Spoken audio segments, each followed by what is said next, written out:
Dwell in the Fog by Gertrude Atherton.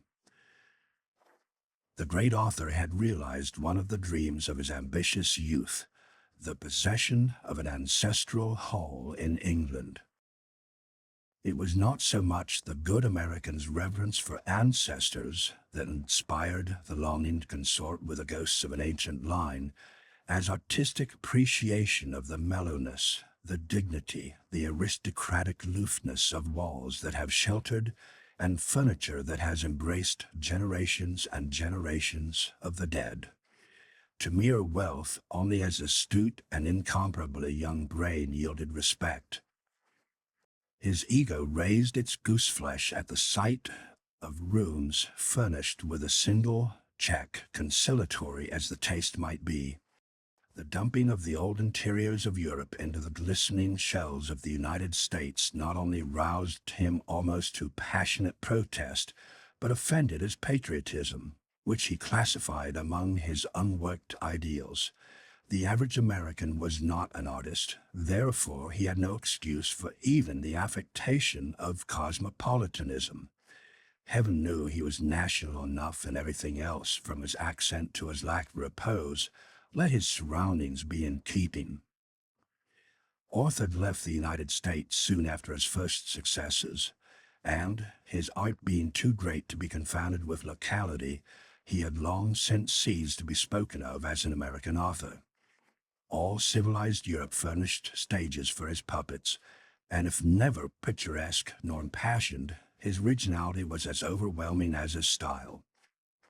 His subtleties might not always be understood, indeed, as a rule they were not, but the musical mystery of his language and the penetrating charm of his lofty and cultivated mind induced raptures in the initiated, forever denied to those who failed to appreciate him. His following was not a large one, but it was very distinguished. The aristocracies of the earth gave to it, and not to understand and admire Ralph Orth was deliberately to relegate oneself to the ranks. But the elect are few, and they frequently subscribe to the circulating libraries. On the continent, they buy the Tauchnitz edition, and had not Mr. Orth inherited a sufficiency of ancestral dollars to enable him to keep rules in Jermyn Street and the wardrobe of an Englishman of leisure, he might have been forced to consider the tastes of the middle class at a desk in Hampstead. But as it mercifully was, the fashionable and exclusive sets of London knew and sought him. He was too wary to become a fad, and too sophisticated to grate or bore. Consequently, his popularity continued evenly from year to year, and long since he had come to be regarded as one of them. He was not keenly addicted to sport, but he could handle a gun, and all men respected his dignity and breeding. They cared less for his books than women did, perhaps because patience is not a characteristic of their sex. I am alluding, however, in this instance to men of the world, a group of young literary men, and one or two women, put him on a pedestal and kissed the earth before it. Naturally, they imitated him, and as this flattered him, and he had a kindly heart deep among the sere cloths of his formality, he sooner or later wrote appreciations of them all, which nobody living could understand, but which, owing to the subtitle and signature, answered every purpose. With all this, however, he was not utterly content. From the 12th of August until late in the winter, when he did not go to Hamburg and the Riviera, he visited the best houses in England, slept in state chambers, and meditated in historic parks. But the country was his one passion, and he longed for his own acres. He was turning 50 when his great-aunt died and made him heir as a poor reward for his immortal services to literature. Read the will of this phenomenally appreciative relative. The estate was a large one. There was a rush for his books. New editions were announced. He smiled with cynicism, not unmixed with sadness. But he was very grateful for the money, and as soon as his fastidious taste would permit, he bought him a country seat. The place gratified all his ideals and dreams. for he had romanced about his sometime English possession as he had never dreamed of woman. It had once been the property of the church, and the ruin of cloister and chapel above the ancient wood was sharp against the low pale sky. Even the house itself was Tudor, but wealth from generation to generation had kept it in repair, and the lawns were as velvety, the hedges as rigid, the trees as aged as any in his own works.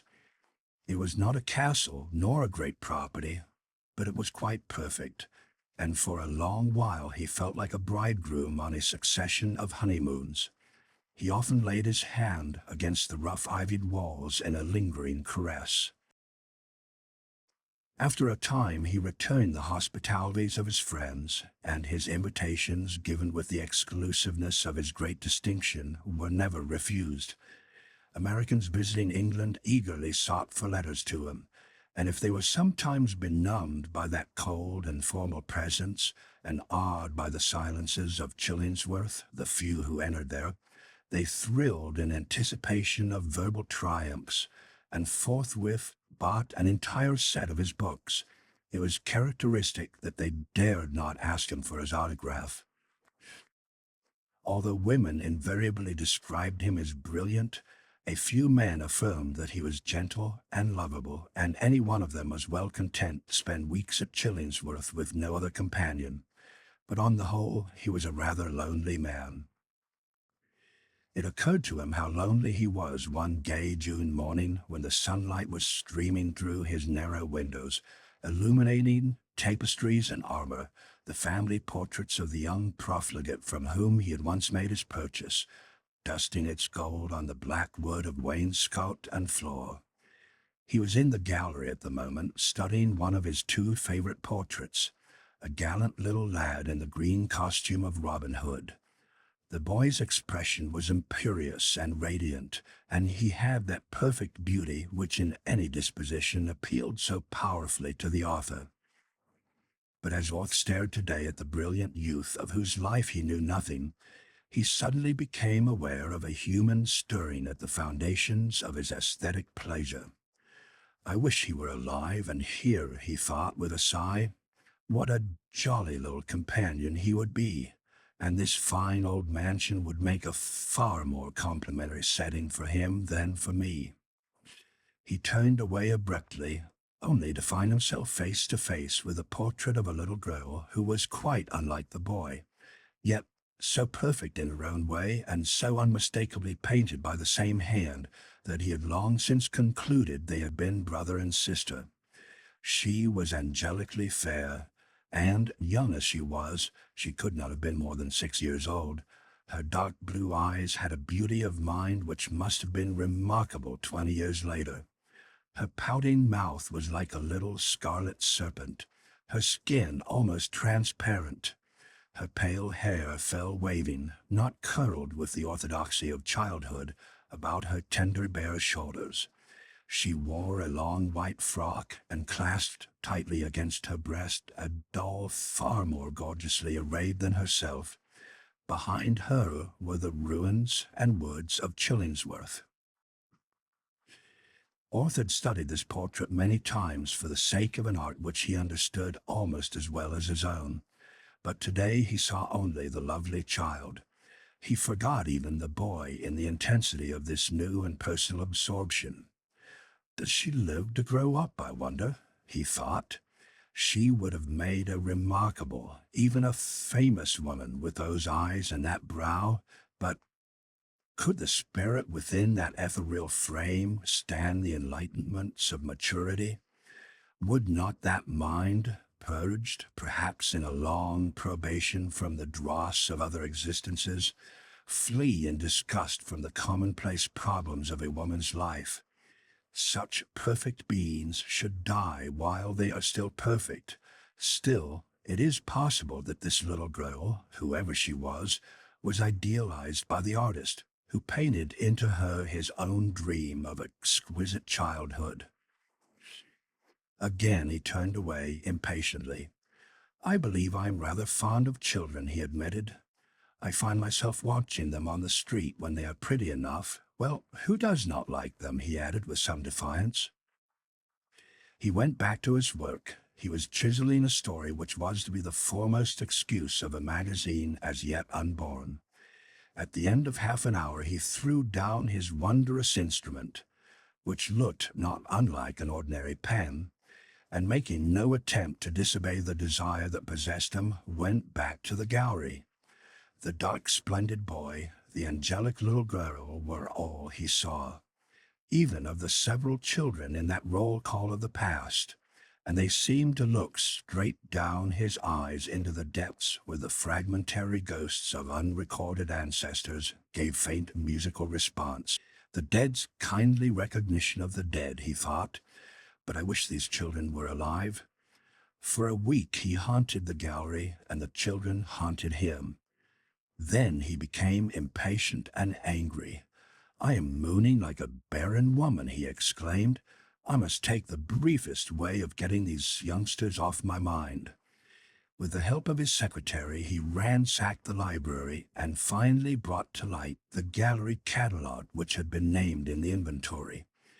He discovered that his children were the Viscount Tancred and the Lady Blanche Mortlake, son and daughter of the second Earl of Tynemouth. Little wiser than before, he sat down at once and wrote to the present Earl, asking for some account of the lives of the children. He waited the answer with more restlessness than he usually permitted himself, and took long walks, ostentatiously avoiding the gallery. "I believe those young children have possessed me," he thought more than once. "They certainly are beautiful enough, and the last time I looked at them in that waning light, they were fairly alive. Would that they were and scampering about this park." Lord Tynemouth, who was intensely grateful to him, answered promptly.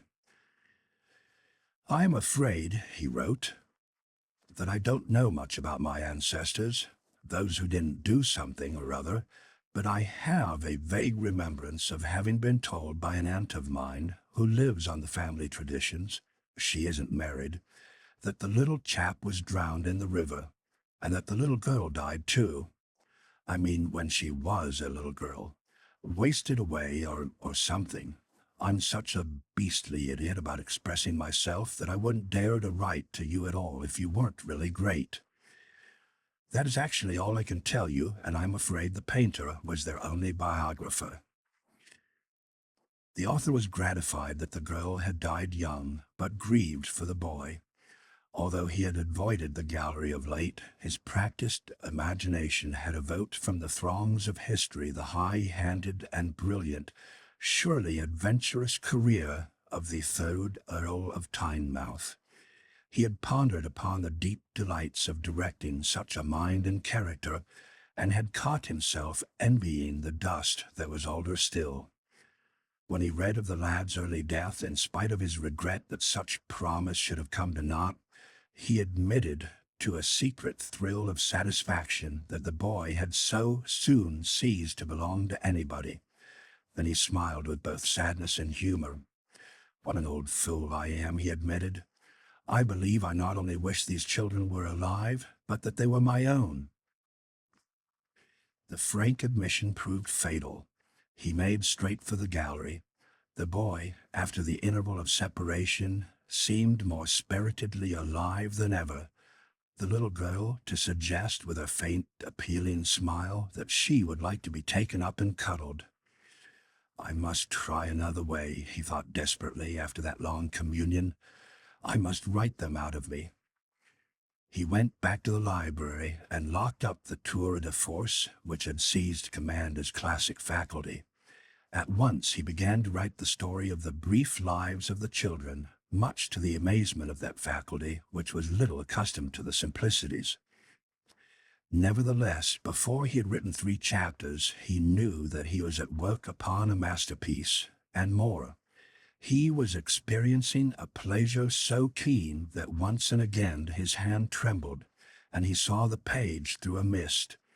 Although his characters had always been objective to himself and his more patient readers, none knew better than he, a man of no delusions, that they were so remote and exclusive as barely to escape being mere mentalities. They were never the pulsing, living creations of the more full-blooded genius. But he had been content to have it so. His creations might find and leave him cold, but he had known his highest satisfaction in chiseling the statuettes, extracting subtle and elevating harmonies, while combining words as no man of his tongue had combined them before. But the children were not statuettes. He had loved and brooded over them long ere he had thought to tuck them into his pen, and on its first stroke they danced out alive. The old mansion echoed with their laughter, with their delightful and original pranks. Mr. Orth knew nothing of children, therefore all the pranks he invented were as original as his faculty. The little girl clung to his hand or knee as they both followed the adventurous course of their common idol, the boy. When Orth realized how alive they were, he opened each room of his home to them in turn, that evermore he might have sacred and poignant memories with all parts of the stately mansion where he must dwell alone to the end. He selected their bedrooms and hovered over them, not through infantile disorders which were beyond even his imagination, but through those painful intervals incident upon the enterprising spirit of the boy and the devoted obedience of the girl to fraternal command. He ignored the second Lord Tynemouth. He was himself their father, and he admired himself extravagantly for the first time. Art had chastened him long since. Oddly enough, the children had no mother, and not even memory of one. He wrote the book more slowly than was his wont, and spent delightful hours pondering upon the chapter of the morrow. He looked forward to the conclusion with a sort of terror, and made up his mind that when the inevitable last word was written, he should start at once for Hamburg. Incalculable times a day he went to the gallery, for he no longer had any desire to write the children out of his mind, and his eyes hungered for them. They were his now. It was with an effort that he sometimes humorously reminded himself that another man had fathered them, and that their little skeletons were under the choir of the chapel. Not even for peace of mind would he have descended into the vaults of the Lords of Chillingsworth and looked upon the marble effigies of his children. Nevertheless, when in a superhumorous mood he dwelt upon his high satisfaction in having been enabled by his great aunt to purchase all that was left of them. For 2 months he lived in his fool's paradise, and then he knew that the book must end. He nerved himself to nurse the little girl through her wasting illness, and when he clasped her hands, his own shook. His knees trembled. Desolation settled upon the house, and he wished he had left one corner of it to which he could retreat unhaunted by the child's presence. He took long tramps, avoiding the river with a sensation next to panic. It was 2 days before he got back to his table, and then he had made up his mind to let the boy live. To kill him off, too, was more than his augmented stock of human nature could endure. After all, the tad's death had been purely accidental, wanton. It was just that he should live with one of the author's inimitable suggestions of future greatness. But at the end, the parting was almost as bitter as the other. Orth knew then how men feel when their sons go forth to encounter the world and ask no more of the old companionship. The author's boxes were packed. He sent the manuscript to his publisher an hour after it was finished. He could not have given it a final reading to have saved it from failure, directed his secretary to examine the proof under a microscope, and left the next morning for Hamburg. There, in inmost circles, he forgot his children. He visited in several of the great houses of the continent until November, then returned to London to find his book the literary topic of the day.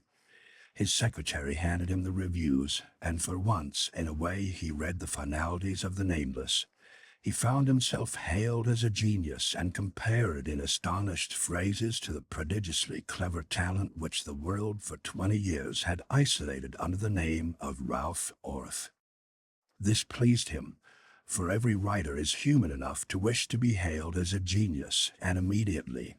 Many are, and many wait. It depends upon the fashion of the moment and the needs and bias of those who write of writers.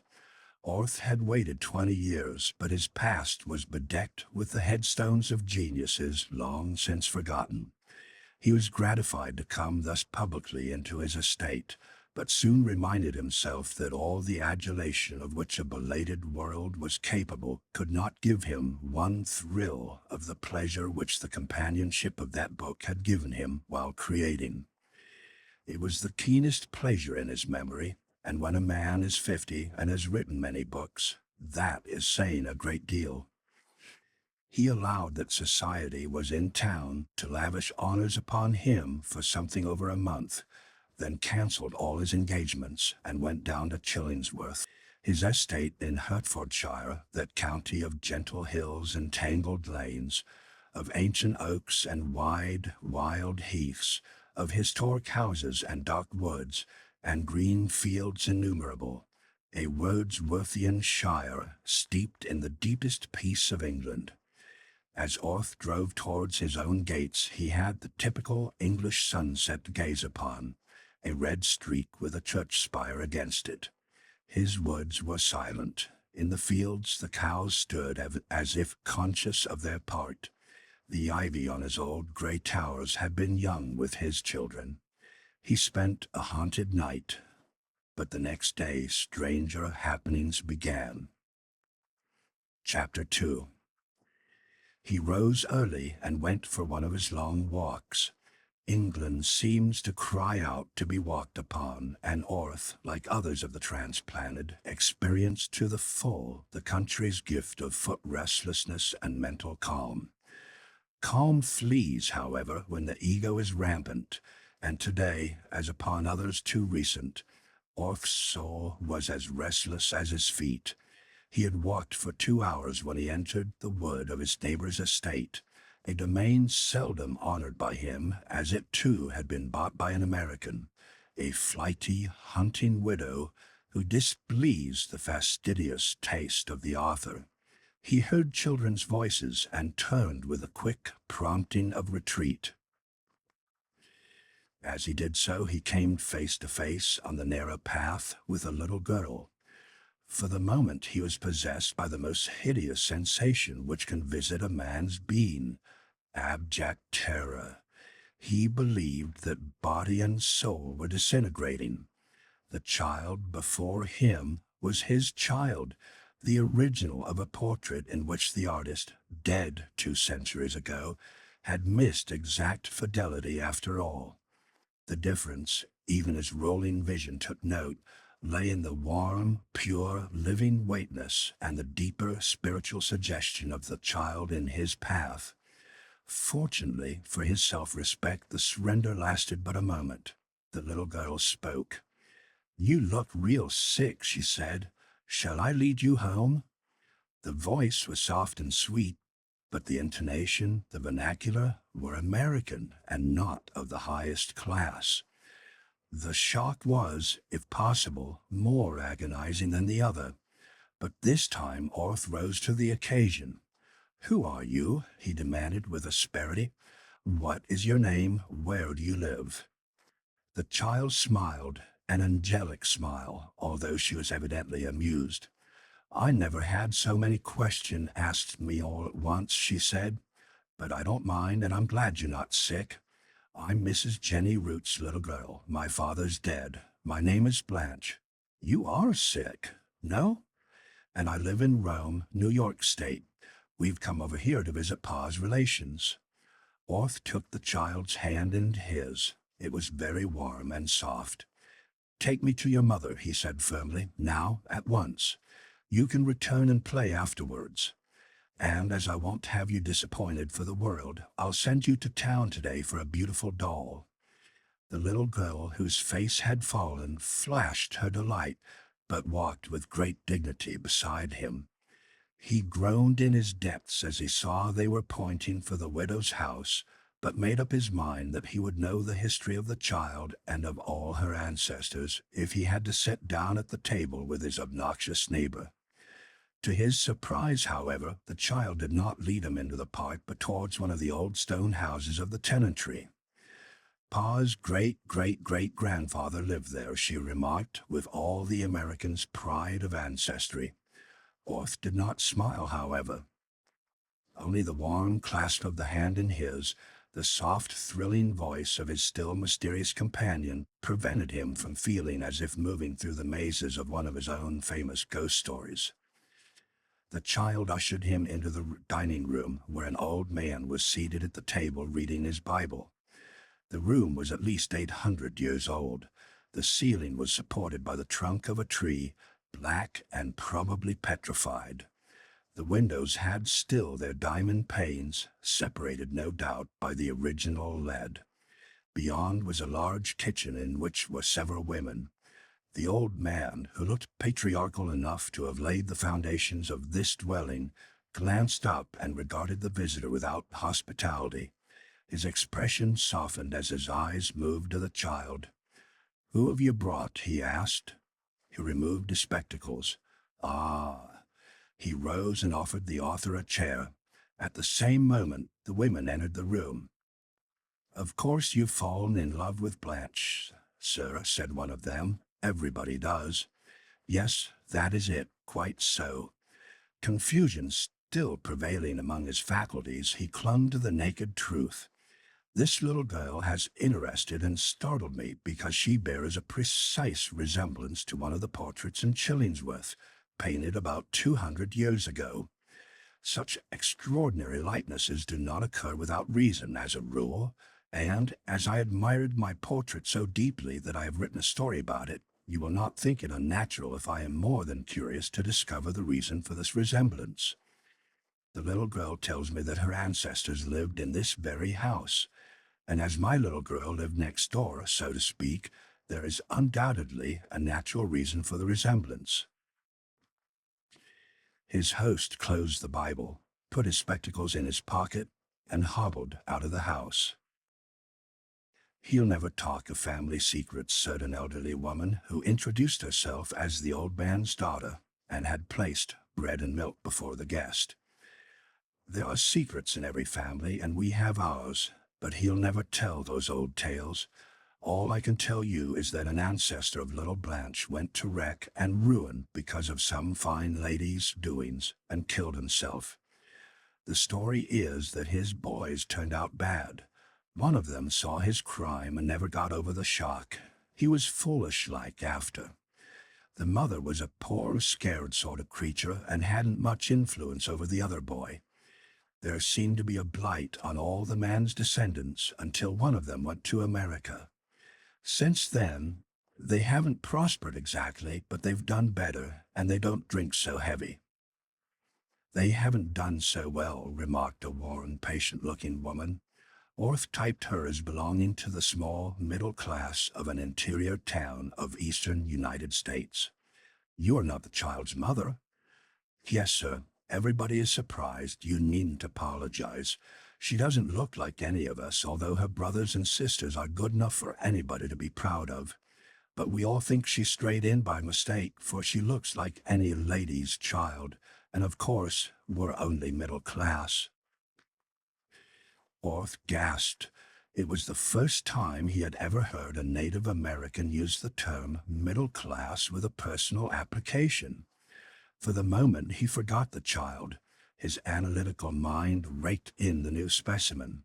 He questioned and learned that the woman's husband had kept a hat store in Rome, New York, that her boys were clerks, her girls in stores or typewriting. They kept her and little Blanche, who had come after her other children were well grown, in comfort, and they were all very happy together. The boys broke out occasionally, but on the whole were the best in the world, and her girls were worthy of far better than they had. All were robust except Blanche. "She coming so late, when I was no longer young, makes her delicate," she remarked, with a slight blush, the signal of her chaste Americanism. "But I guess she'll get along all right. She couldn't have better care if she were a queen's child." Orth, who had gratefully consumed the bread and milk, rose. "Is that really all you can tell me?" he asked. "That's all," replied the daughter of the house, "and you couldn't pry open father's mouth." Orth shook hands cordially with all of them, for he could be charming when he chose. He offered to escort the little girl back to her playmates in the wood, and she took prompt possession of his hand. As he was leaving, he turned suddenly to Mrs. Root. "Why did you call her Blanche?" he asked. "She was so white and dainty, she just looked it." Orth took the next train for London, and from Lord Tynemouth obtained the address of the aunt who lived on the family traditions and a cordial note of introduction to her.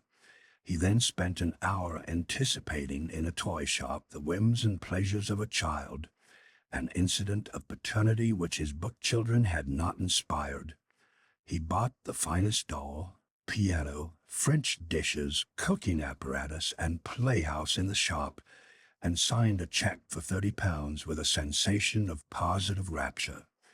Then he took the train for Lancashire, where the Lady Mildred Mortlake lived in another ancestral home. Possibly there are few imaginative writers who have not a leaning, secret or avowed, to the occult. The creative gift is in very close relationship with the great force behind the universe. For aught we know, may be an atom thereof. It is not strange, therefore, that the lesser and closer of the unseen forces should send their vibrations to it occasionally, or, at all events, that the imagination should incline its ear to the most mysterious and picturesque of all beliefs. Orth frankly dallied with the old dogma. He formulated no personal faith of any sort, but his creative faculty, that ego within an ego, had made more than one excursion into the invisible and brought back literary treasure. The Lady Mildred received with sweetness and warmth the generous contributor to the family sieve, and listened with fluttering interest to all he had not told the world. She had read the book, and to the strange Americanized sequel. "I am all at sea," concluded Orth. "What had my little girl to do with the tragedy? What relation was she to the lady who drove the young man to destruction?" "The closest," interrupted Lady Mildred. "She was herself." Orth stared at her again. Again he had a confused sense of disintegration. Lady Mildred, gratified by the success of her bolt, proceeded less dramatically. "Wally was up here just after I read your book, and I discovered he had given you the wrong history of the picture. Not that he knew it. It is a story we have left untold as often as possible, and I tell it to you only because you would probably become a monomaniac if I didn't. Blanche Mortlake, that Blanche, there had been several of her name, but there has not been one since, did not die in childhood, but lived to be 24. She was an angelic child. But little angels sometimes grow up into very naughty girls. I believe she was delicate as a child, which probably gave her that spiritual look. Perhaps she was spoiled and flattered until her poor little soul was stifled, which is likely. At all events, she was the coquette of her day. She seemed to care for nothing but breaking hearts, and she did not stop when she married either. She hated her husband and became reckless. She had no children. So far, the tale is not an uncommon one, but the worst, and what makes the ugliest stain in our annals is to come. She was alone one summer at Chillingsworth. Here she had taken temporary refuge from her husband, and she amused herself, some say fell in love, with a young man of the yeomanry, a tenant of the next estate. His name was Root. He, so it comes down to us, was a magnificent specimen of his kind, and in those days the yeomanry gave us our great soldiers. His beauty of face was quite as remarkable as his physique. He led all the rural youth in sport and was a bit above his class in every way. He had a wife in no way remarkable and 2 little boys, but was always more with his friends than his family. Where he and Blanche Mortlake met, I don't know. In the woods, probably, although it has been said that he had the run of the house. But at all events, he was wild about her, and she pretended to be about him. Perhaps she was, for women have stooped before and since. Some women can be stormed by a fine man in any circumstances, but Although I am a woman of the world and not easy to shock, there are some things I tolerate so hardly that it is all I can do to bring myself to believe in them, and stooping is one. Well, they were the scandal of the country for months, and then, either because she had tired of her new toy, or his grammar graded after the first glamour, or because she feared her husband, who was returning from the continent, she broke off with him and returned to town. He followed her and forced his way into her house. It is said she melted, but made him swear never to attempt to see her again. He returned to his home and killed himself. A few months later, she took her own life. That is all I know. It is quite enough for me, said Orth. The next night, as his train traveled over the great wastes of Lancashire, 1,000 chimneys were spouting forth columns of fire. Where the sky was not red, it was black. The place looked like hell. Another time, Orth's imagination would have gathered immediate inspiration from this wildest region of England. The fair and peaceful counties of the south had nothing to compare in infernal grandeur with these acres of flaming columns. The chimneys were invisible in the lower darkness of the night. The fires might have leaped straight from the angry cauldron of the earth. But Orth was in a subjective world, searching for all he had ever heard of occultism.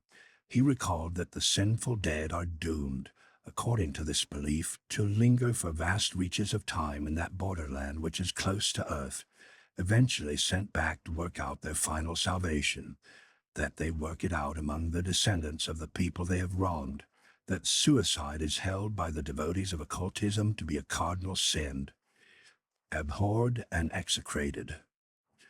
Authors are far closer to the truths enfolded in mystery than ordinary people because of that very audacity of imagination which irritates their plotting critics. As only those who dare to make mistakes succeed greatly, only those who shake free the wings of their brush, once in a way, the secrets of the great pale world. If such writers go wrong, it is not for the mere brains to tell them so. Upon Orth's return to Chillingsworth, he called at once upon the child and found her happy among his gifts. She put her arms about his neck and covered his serene, unlined face with soft kisses. This completed the conquest. Orth from that moment adored her as a child, irrespective of the psychological problem. Gradually he managed to monopolize her. From long walks it was but a step to take her home for luncheon. The hours of her visits lengthened. He had a room fitted up as a nursery and filled with the wonders of Toyland. He took her to London to see the pantomimes, 2 days before Christmas to buy presents for her relatives, and together they strung them upon the most wonderful Christmas tree that the old hall of Chillingsworth had ever embraced. She had a donkey cart and a trained nurse disguised as a maid to wait upon her. Before a month had passed, she was living in state at Chillingsworth and paying daily visits to her mother. Mrs. Root was deeply flattered and apparently well content. Orth told her plainly that he should make the child independent and educate her. Meanwhile, Mrs. Root intended to spend 6 months in England, and Orth was in no hurry to alarm her by broaching his ultimate design. He reformed Blanche's accent and vocabulary and read to her out of books which would have addled the brains of most little maids of 6, but she seemed to enjoy them, although she seldom made a comment. He was always ready to play games with her, but she was a gentle little thing and moreover easily tired. She preferred to sit in the depths of a great big chair, toasting her bare toes at the log fire in the hall, while her friend read or talked to her. Although she was thoughtful and when left to herself given to dreaming, his patient observation could detect nothing uncanny about her. Moreover, she had a quick sense of humor. She was easily amused and could laugh as merrily as any child in the world. He was resigning all hope of further development on the shadowy side when one day he took her to the picture gallery. It was the first warm day of summer. The gallery was not heated, and he had not dared to take his frail visitor into its chilly spaces during the winter and spring. Although he had wished to see the effect of the picture on the child, he had shrunk from the bare possibility of the very developments the mental part of him craved. The other was warmed and satisfied for the first time and held itself aloof from disturbance. But one day the sun streamed through the old windows, and obeying a sudden impulse, he led Blanche to the gallery. It was some time before he approached the child of his earlier love. Again he hesitated. He pointed out many other fine pictures, and Blanche smiled appreciatively at his remarks that were wise in criticism and interesting in matter. He never knew just how much she understood, but the very fact that there were depths in the child beyond his probing riveted his chains. Suddenly he wheeled about and waved his hand to a prototype. "What do you think of that?" he asked. "You remember I told you of the likeness the day I met you."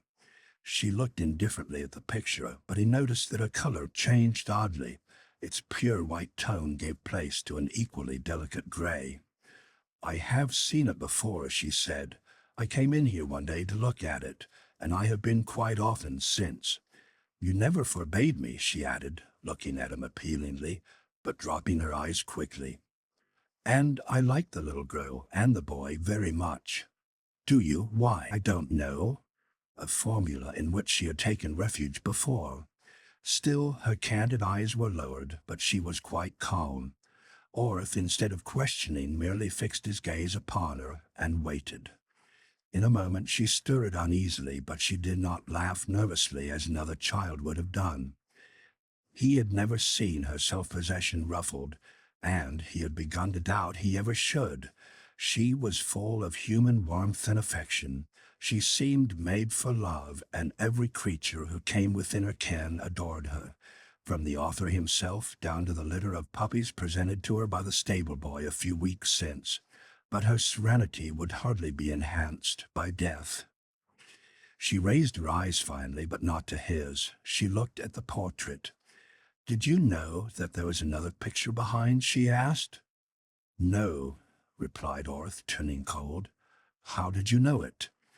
"One day I touched a spring in the frame, and this picture came forward. Shall I show you?" "Yes."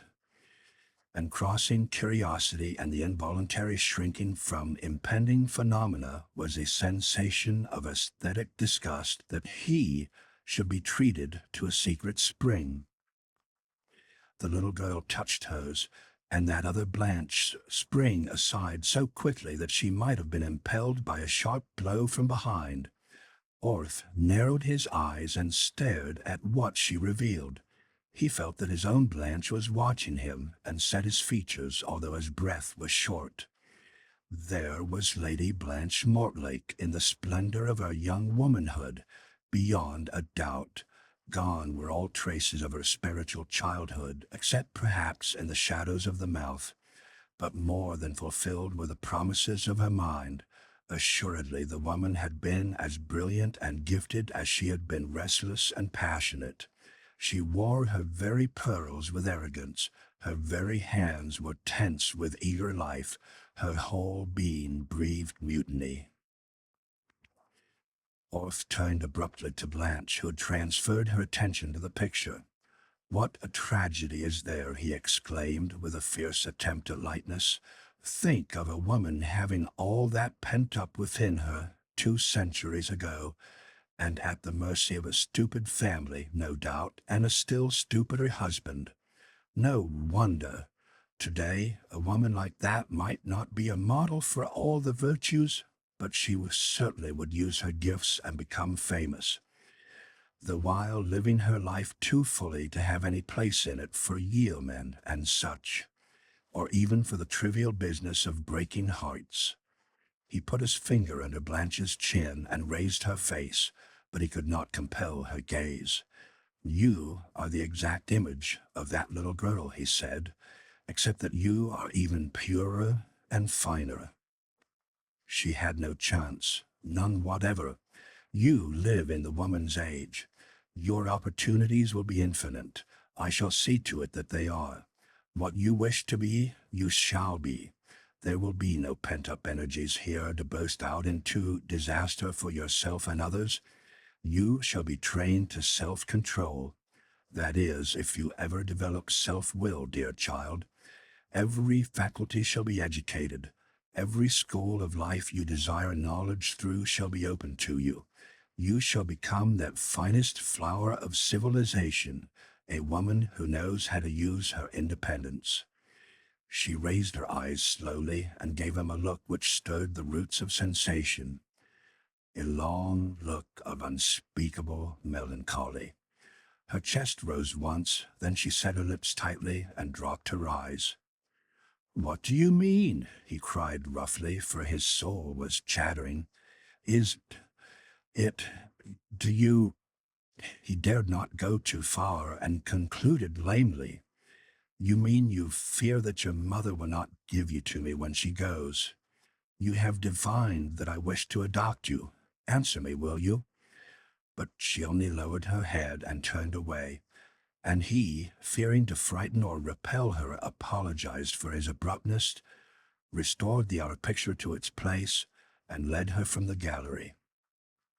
He sent her at once to the nursery, and when she came down to luncheon and took her place at his right hand, she was as natural and childlike as ever.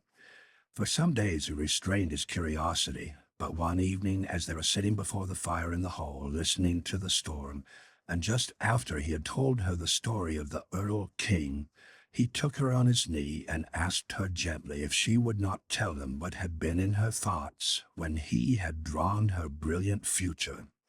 Again her face turned gray, and she dropped her eyes. "I cannot," she said. Perhaps, I don't know. Was it what I suggested?" She shook her head then, looked at him with a shrinking appeal which forced him to drop the subject. He went the next day alone to the gallery and looked long at the portrait of the woman. She stirred no response in him, nor could he feel that the woman of Blanche's future would stir the man in him. The paternal was all he had to give, but that was hers forever. He went out into the park and found Blanche digging in her garden, very dirty and absorbed. The next afternoon, however, entering the hall noiselessly, he saw her sitting in her big chair, gazing out into nothing visible, her whole face settled in melancholy. He asked her if she were ill, and she recalled herself at once, but confessed to feeling tired. Soon after this, he noticed that she lingered longer in the comfortable depths of her chair, and seldom went out except with himself. She insisted that she was quite well, but after he had surprised her again, looking as sad as if she had renounced every joy of childhood, he summoned from London a doctor renowned for a success with children. The scientist questioned and examined her. When she had left the room, he shrugged his shoulders. She might have been born with 10 years of life in her, or she might grow up into a buxom woman, he said. I confess, I cannot tell. She appears to be sound enough, but I have no x-rays in my eyes, and for all I know, she may be on the verge of decay. She certainly has the look of those who die young. I have never seen so spiritual a child. But I can put my finger on nothing. Keep her out of doors, don't give her sweets, and don't let her catch anything if you can help it. Orth and the child spent the long, warm days of summer under the trees of the park or driving in the quiet lane. Guests were unbidden, and his pen was idle. All that was human in him had gone out to Blanche. He loved her, and she was a perpetual delight to him. The rest of the world received the large measure of his indifference. There was no further change in her, and apprehension slept and let him sleep. He had persuaded Mrs. Root to remain in England for a year. He sent her theater tickets every week and placed a horse and phaeton at her disposal. She was enjoying herself and seeing less and less of Blanche. He took the child to Bournemouth for a fortnight, and again to Scotland, both of which outings benefited as much as they pleased her. She had begun to tyrannize over him amiably, and she carried herself quite royally. But she was always sweet and truthful, and these qualities, combined with that something in the depths of her mind which defied his explorations, held him captive. She was devoted to him, and feared for no other companion, although she was demonstrative to her mother when they met. It was in the 10th month of this ideal of the lonely man and the lonely child that Mrs. Root flurriedly entered the library of Chillingsworth, where Orth happened to be alone. "Oh, sir," she exclaimed, "I must go home. My daughter Grace writes me, she should have done it before, that the boys are not behaving as well as they should. She didn't tell me as I was having such a good time. She just hated to worry me. Heaven knows I've had enough worry. But now I must go. I just couldn't stay. Boys are an awful responsibility. Girls ain't a circumstance to them, although mine are a handful sometimes." Orth had written about too many women to interrupt the flow. He let her talk until she paused to recuperate her forces. Then he said quietly, "I'm sorry this has come so suddenly, for it forces me to broach a subject at once which I would rather have postponed until the idea had taken possession of you by degrees." "I know what it is you want to say, sir," she broke in, "and I've reproached myself that I haven't warned you before. But I didn't like to be the one to speak first. You want Blanche, of course. I couldn't help seeing that, but I can't let her go, sir. Indeed, I can't." "Yes," he said firmly, "I want to adopt Blanche, and I hardly think you can refuse, for you must know how greatly it will be to her advantage. She is a wonderful child. You have never been blind to that. She should have every opportunity, not only of money, but of association. If I adopt her legally, I shall, of course, make her my heir, and there is no reason why she should not grow up as great a lady as any in England." The poor woman turned white and burst into tears. "I've sat up nights and nights struggling," she said when she could speak. "That and missing her, I couldn't stand in her light, and I let her stay. I know I oughtn't to, now, I mean stand in her light, but, sir, she is dearer than all the others put together." "Then live here in England, at least for some years longer. I will gladly relieve your children of your support, and you can see Blanche as often as you choose." "I can't do that, sir. After all, she is only one, and there are 6 others. I can't desert them. They all need me, if only to keep them together. 3 girls unmarried and out in the world, and 3 boys just a little inclined to be wild. There is another point, sir. I don't know exactly how to say it." "Well?" asked Orth kindly.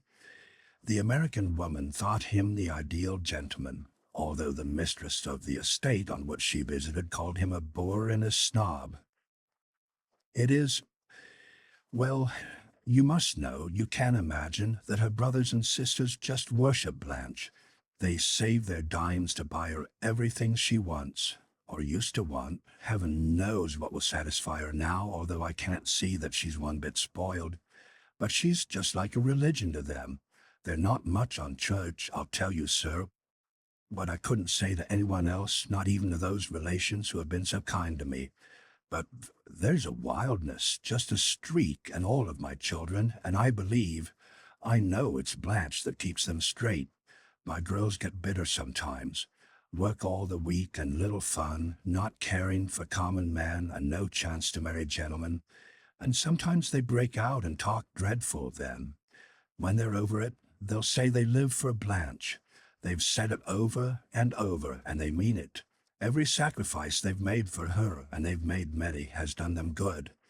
It isn't that Blanche ever says a word of the preachy sort, or has anything of the Sunday school child about her, or even tries to smooth them down when they're excited. It's just herself. The only thing she ever does is sometimes to draw herself up and look scornful, and that nearly kills them. Little as she is, they're crazed about having her respect. I've grown superstitious about her. Until she came, I used to get frightened, terribly sometimes, and I believe she came for that. So, you see, I know Blanche is too fine for us and ought to have the best, but then they are to be considered too.